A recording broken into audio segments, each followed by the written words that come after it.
might get in my anime chuck. You know what I'm saying? I'm on that. What's up, guys? It's me, Deshaun. We're back again with yo. Spoiler alert. If you ain't on Soul Eater, if you ain't on Fire Force, watch out, gang.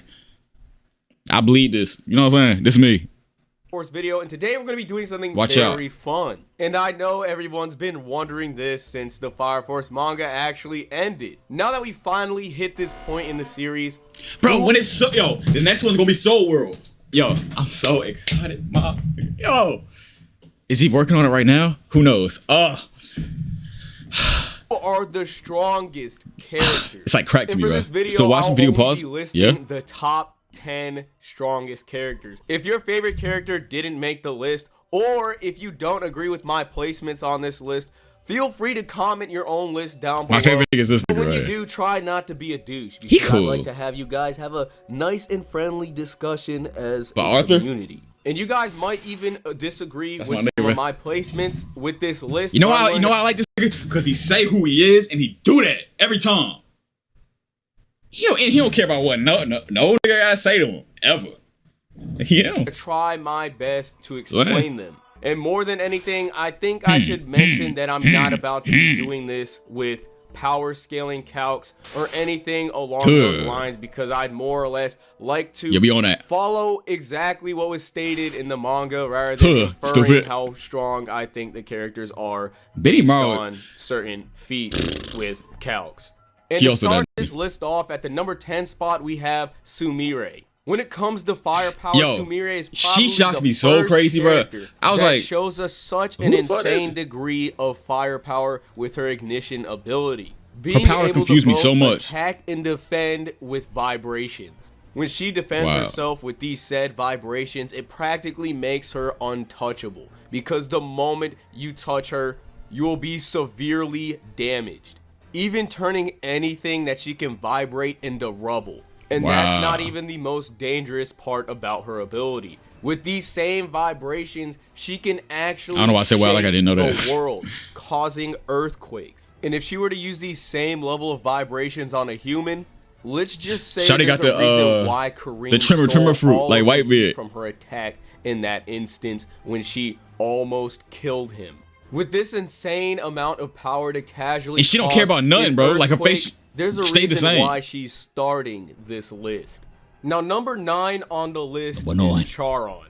From the moment Charon was first revealed, he was an absolute monster. He was literally bullying Hero nigga though. He ride for his own. Impervious to blades and fighting Kurono head on, it is a no-brainer as to why he made it on this list. And when you take into account that he was slapping an O-gun who matches a stage 1 burns and firepower, which was able to toy around with the demon on the Chinese peninsula. The fact that Charon is casually slapping an O-gun at this level is absolutely insane. And then when you take into consideration he deflected an attack. I did not know O-gun was same level as stage 1 burns, yo.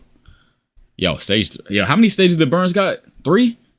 That boy turned into a demon. That put a crater in the moon and has a limit form that can take so much fire that he was able to shoot a planetary-esque blast. And next on the number 8 spot, we got the leader of the 1st Brigade himself, Captain Burns.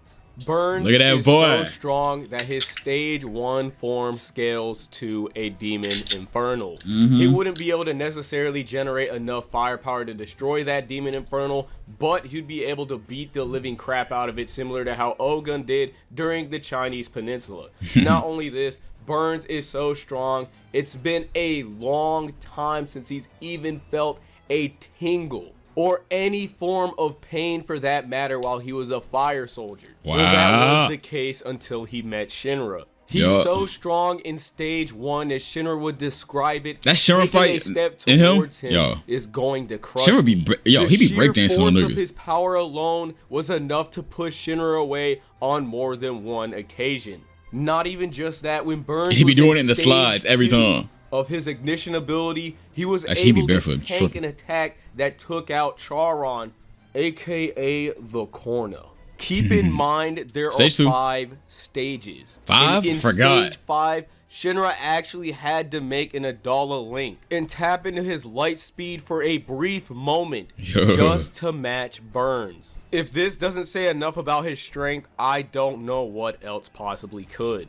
Burns might not be able to cause an earthquake or shoot a giant planetary laser from his hand, but his firepower alone would let him be able to defeat Charon and Sumire. If you put Burns in the same situation as Ogun when he fought Charon, ain't even about letting him do nothing. He gonna do it if he wants to. Burns would have actually done some damage and beat Charon when you take into consideration that Charon got beat by Karuna and Hinawa's Velocity Rampage. And for the number 7 spot, we have Fairy. What puts him on such a high level is the fact that he can stop time just like Sho and Shinra. Gravity, nigga. In the sheer fact that Shinra only tapped into his time stop ability for 1 second and turned the tides between him and Burns. Fairy controls gravity, and all my physics niggas, I ain't too versed in it, but if you can control gravity, gravity's directly timed in with space time. You know what I'm saying? Controlling of time.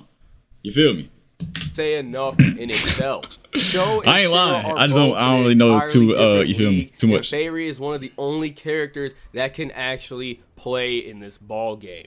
If stopping time wasn't enough for you, this guy has gravity manipulation as well by increasing the mass of his targets. If being punched in one direction while your body was getting sent in another direction wasn't enough to show you that this guy plays with his food and that his ability can be a bitch to deal with, I don't know what else could tell you that.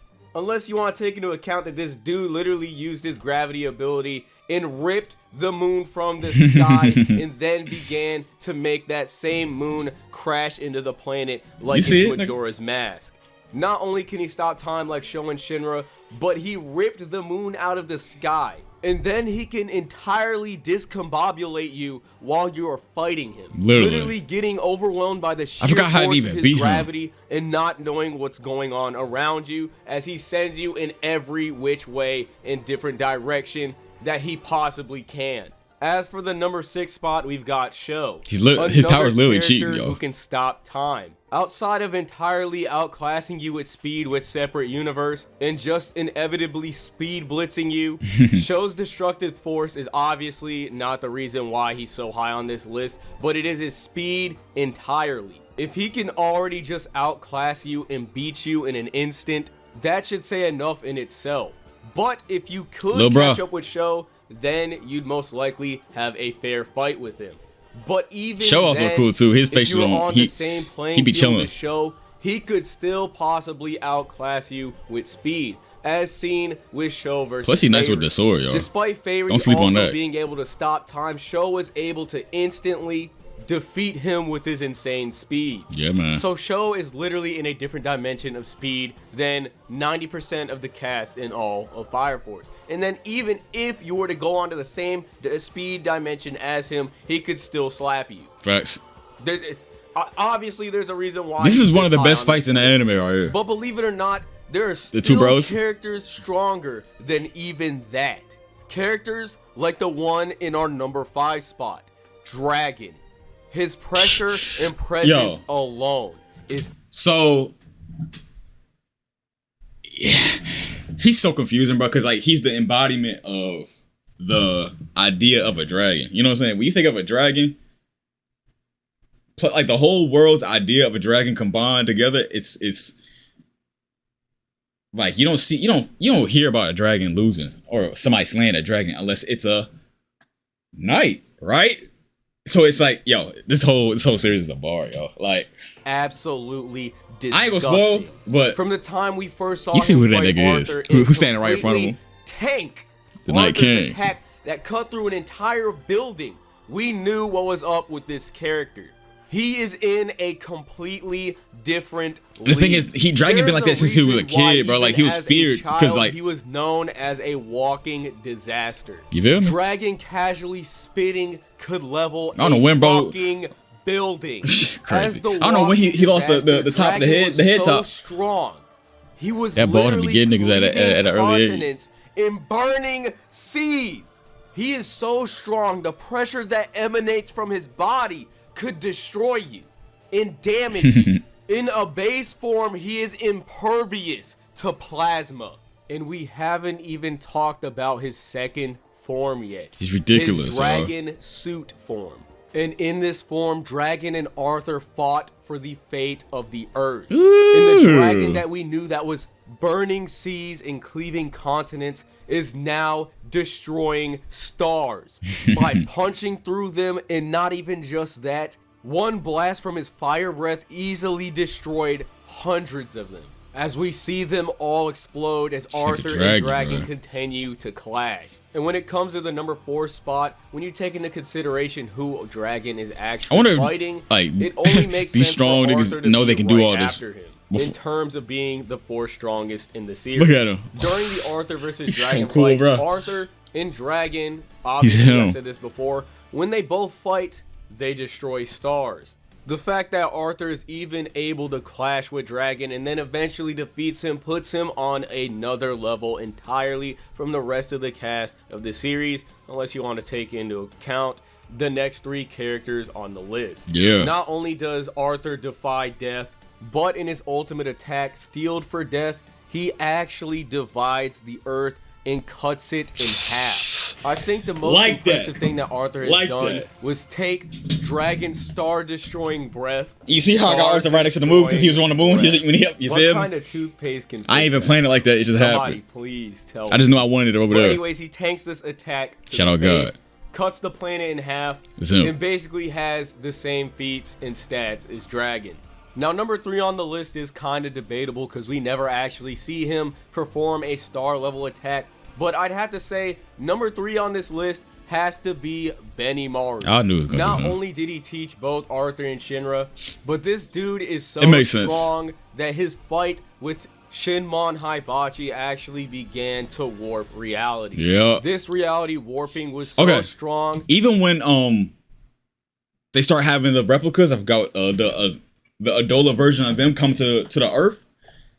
Even then, the idea, the Adola version of you is like what everybody thinks you are. Everybody knows he's the strongest on Earth. So the idea of you being overhyped, not overhyped, being hyped up that much, being how strong and nobody can beat you, and then that same entity come to the Earth and you still beat him, like how strong? Like how I'm spitting there, yo.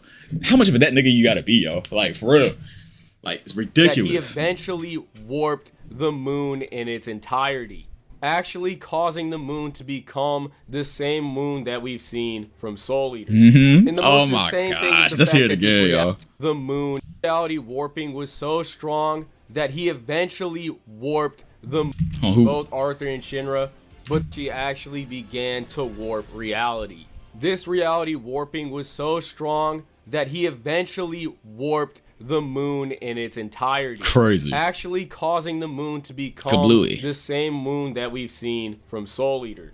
And the most insane thing is the fact that this reality warping isn't even the most impressive of his feats. Yeah. But speaking of feats, what actually makes Benimaru and Arthur's placements on this list a little confusing is the fact that there is no concrete proof for Benimaru's feat at all. So let me try and explain this. And also, let me try to explain why I put him above Arthur. Explain him. Explain that. On this list, despite not having an attack that blows up stars. So, when it comes to Benimaru's doppelganger, he feel me. I knew he was gonna go this way. Attack very similar to Arthur's Steeled for Death. Yep. Arthur's Steeled for Death attack is his ultimate attack and final attack as well. But Benimaru's doppelganger was able to casually generate a Nichiren big enough to encompass the entire planet. And it's crazy because that's what people perceive Benimaru. They perceive Benimaru to being able to do that, to be on that level. Because his doppelganger can do that. That's the perception of people. You feel me? So that's actually pretty insane. Now Benimaru actually goes up to this doppelganger who generated an attack of this level and literally slaps him in 1 second. Like Benimaru slaps how crazy the imagination of what the strongest should be from everybody. He's him. So it turns out that Benimaru is actually stronger than what humanity thinks is the strongest. And he did it with ease, like point to where smacked him, he slaps this doppelganger in 1 second. Watch Now, out, let's nigga. put it into perspective as to why I think he'd be stronger than Arthur. Nah, you ain't gotta explain that, my nigga. Benimaru's At all. doppelganger was strong enough to make an attack that could most likely match Arthur's Steel for Death, correct? Facts. And Benimaru is in a completely different level from this doppelganger that generated an attack similar to Arthur's ultimate attack. What if Benimaru were to do a Steeled for Death attack himself? True. The thought of that in itself really just makes you realize how strong Benimaru actually is in comparison to the rest of the cast.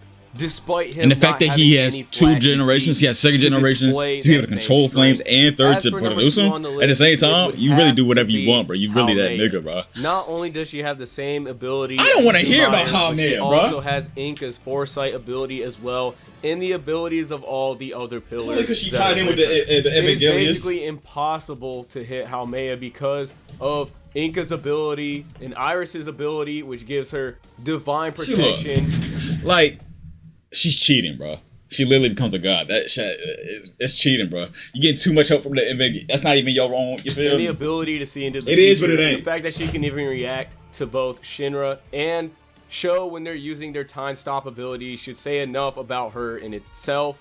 And with Amaterasu's Light of Madness, she can easily create nuclear-esque explosions without even trying. Like and then when what, you take bro? into account that Haumea is basically using the power of her imagination to manipulate the dub into her favor, similar to how Arthur and Benimaru can manipulate their own imaginations to make things that aren't supposed to happen happen. Yeah. Because of how they use the power of Adala. And then you take into account that Arthur was able to take star And she was such a attacks and blow mean up stars person. with the power of the thoughts of all Until she started crying, I humanity. started feeling a little And bad. then you take into account that the evangelist is a symbol of despair and the salvation of mankind. Basically a culmination of all of humanity's collective unconsciousness and all of mankind's creations, the gods throughout history. She is a culmination of all of that. Yeah. And if that doesn't sound broken to you, Ridiculous. I do not know what to tell you. So And who this that is number one not nigga? even including her second form. There's not really much to say about See, her look. second form because it's not like she actually gets any new abilities. So I'm going to leave that as it is. Now it's time for the Cool little number transformation. 1 strongest character in all of Fire Force. Go And ahead. that is Shinra. In his new form, Bancho Shinra Man. Bancho Man. Ah. Not only is he able to beat Haumea I might have to with get him on my body, relative pause. ease, Nah. but he literally I'm sticking with restores Arthur. all life on Earth, creates a god like Shinigami, making That's Shinra so a fire, god bro. that has the ability to create another god, but he's also capable of creating brand new worlds because he actually takes the world of Fire Force and turns it into the world of Soul Eater with his powers, making a world filled. I can't, I love. It's perfect. It's perfect. Okubo did his thing with both of these and how he tied them in at the end. It's perfect, bro. It's with perfect. magic, dragons, hydras, and a bunch of other things that I'd rather not spoil. Just know that Shinra is absolutely broken, creating an atmosphere, taking an attack that travels at light speed and in an instant, kicking it, rewinding time over and over and over and over again. Crazy. Not only just moving backwards in time, moving forwards and backwards in time. In the instant he made contact with this light speed attack and recreated civilization and life on Earth. Oh my Wild. lord, bro. Like, He created a god! yeah. If this doesn't sell you on how He created broken Shinra is, the nigga that we see in Soul Eater, the main motherfucker that be chop on niggas' heads, bro.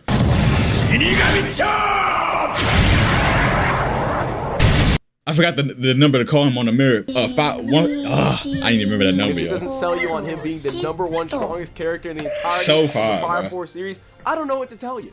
But yeah, don't sleep on Fire Force, At all. We're broken in this series. That's all I gotta say, man. I hope you guys enjoyed this video. I'll see you guys in the next Fire Force video. Or Gachi Kuda. Make sure you like, subscribe, do all that good stuff. And I'll see y'all in the next video. Yeah. Ciao. Great vid, my guy. Yo, great vid, my nigga. What's your name? Rosh Plays? Fuck with it. Excuse my language, look. So far. All right, what we on?